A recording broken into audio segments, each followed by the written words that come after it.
తాకట్లో ఉన్న మీ బంగారాన్ని విడిపించి ఆ రోజు ఆన్లైన్ రేటుకి కొంటాం. Sharma gold company.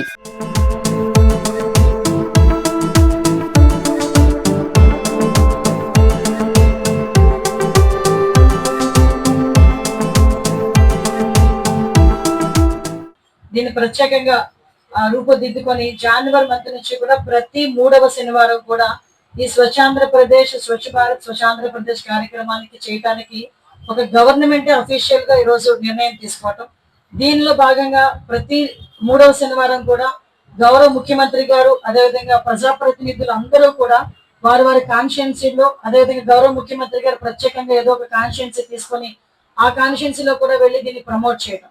ఎందుకంటే ఏదైనా ఒక మార్పు అన్నది ఆల్ ఆఫ్ సడన్ ఒక రోజుతో వచ్చే మార్పు కాదు.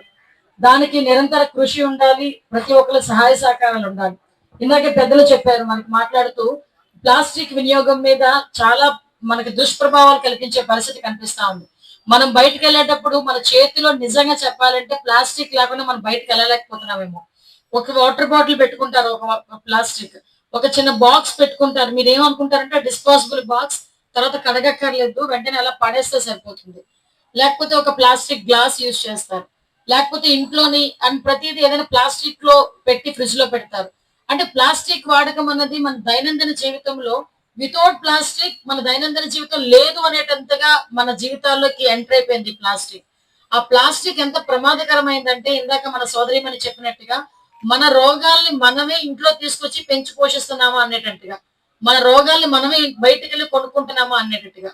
సో ఈ రోజు ప్రత్యేకంగా మున్సిపల్ కమిషనర్ గారు కానీ, అదేవిధంగా రాష్ట్ర ప్రభుత్వం కానీ ప్రత్యేక డ్రైవ్ ఏర్పాటు చేసి ఈ ప్లాస్టిక్ వినియోగం మీద ఆల్ ఆఫ్ సడన్ మనం ఒకేసారి నియంత్రణ అంటే ప్రజలు కూడా ఇబ్బంది పడతారు.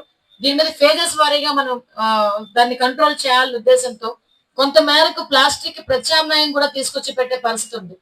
కొన్ని షాప్స్ లో ఓన్లీ ప్లాస్టిక్ అమ్ముతారు.